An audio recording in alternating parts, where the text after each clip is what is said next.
39 हजरत अबू हुरैरह से रिवायत है कि रसूलुल्लाह ने इरशाद फरमाया, अल्लाह ताला ने मेरी उम्मत के उन वसवसों को माफ़ फरमा दिया है जो ईमान और यकीन के खिलाफ या गुनाह के बारे में उनके दिल में बगैर अख्तियार के आएं, जब तक कि वह उन वसवसों के मुताबिक अमल न कर ले या उनको जुबान पर न लाएं। बुखारी 40 हजरत अबू हुरैरह के फरमाते हैं, चंद सहाबा रसूलुल्लाह की खिदमत में हाजिर हुए और अर्ज किया, हमारे दिलों में बाज ऐसे ख्यालात आते हैं कि उनको जुबान पर लाना हम बहुत बुरा समझते हैं।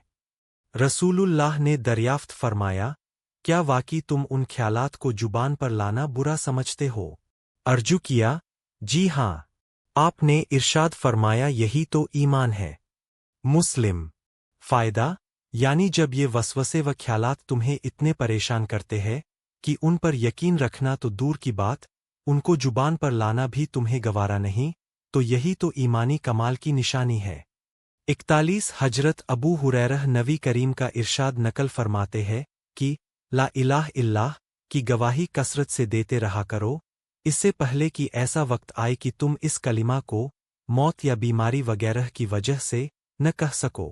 अबू याला तरगीब हजरत उस्मान से रिवायत है कि रसूलुल्लाह ने इरशाद फरमाया, जिस शख्स की मौत इस हाल में आए कि वह यकीन के साथ जानता हो कि अल्लाह ताला के सिवा कोई माबूद नहीं, वह जन्नत में दाखिल होगा। मुस्लिम। 43 हजरत उस्मान बिन अफ़्फ़ान से रिवायत है कि रसूलुल्लाह ने इरशाद फरमाया, जिसकी मौत इस हाल में आए कि वह इस बात का यकीन करता हो कि अल्लाह ताला का वजूद हक है, वह जन्नत में जाएगा। का इरशाद नकल किया गया है कि 44 हजरत अली से नबी करीम अल्लाह ताला इरशाद फरमाते हैं, मैं ही अल्लाह हूँ, मेरे सिवा कोई माबूद नहीं, जिसने मेरी तौहीद का इकरार किया वह मेरे किले में दाखिल हुआ, और जो मेरे किले में दाखिल हुआ वह मेरे अजाब से महफूज हुआ। 45 हजरत मखूल रहशू ने फरमाते हैं, कि एक बहुत बूढ़ा शख्स जिसकी दोनों भवें उसकी आंखों पर आ पड़ी थीं, उसने आकर अर्ज किया, या रसूलुल्लाह, एक ऐसा आदमी जिसने बहुत बदहदी बदकारी की और अपनी जायज नाजायज हर ख्वाहिश पूरी की और उसके गुनाह इतने ज्यादा है कि अगर तमाम जमीन वालों में तकसीम कर दिए जाएं तो वे सबको हलाक कर दे, तो क्या उसके लिए तौबा की गुंजाइश है? रसूलुल्लाह ने इरशाद फरमाया, क्या तुम मुसलमान हो चुके हो?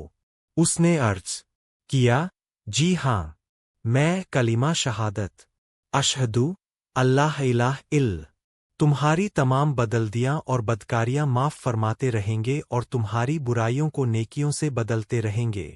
उस बूढ़े ने अर्ज किया, अल्लाह के रसूल, मेरी तमाम बदकारियां और बददियां माफ।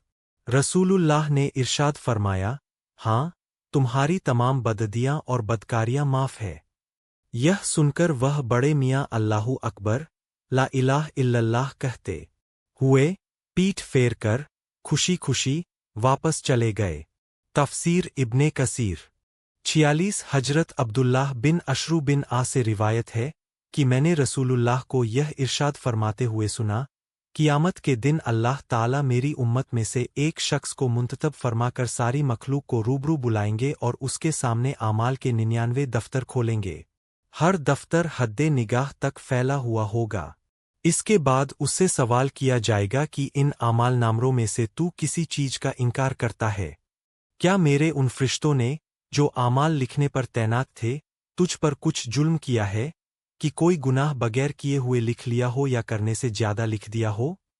वह अर्ज करेगा, नहीं, न इनकार की गुंजाइश है, न फरिश्तों ने जुल्म किया। फिर इरशाद होगा, तेरे पास इन बदआमालियों का कोई जिज है? वह अर्ज करेगा, कोई उज भी नहीं। इरशाद होगा, अच्छा, तेरी एक नेकी हमारे पाए है, आज तुझ पर कोई जुल्म नहीं।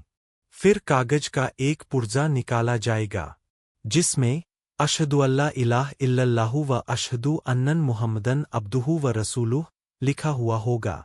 अल्लाह ताला फरमाएंगे, जा, उसको तुलवा ले। वह अर्ज करेगा, इतने दफ्तरों के मुकाबले में यह पुर्जा क्या काम देगा? इरशाद होगा, तुझ पर जुल्म नहीं होगा। फिर उन सब दफ्तरों को एक पलड़े में रख दिया जाएगा और कागज का वह पुर्जा दूसरे पलड़े में, तो इस पुर्जे के वजन के मुकाबले में दफ्तरों वाला पलड़ा उड़ने लगेगा। सच्ची बात यह है कि اللہ تعالی کے نام کے مقابلے میں کوئی چیز وزن ہی نہیں رکھتی۔ ترمذی۔ ویڈیو اچھا لگے تو لائک کرے، سبسکرائب کرے۔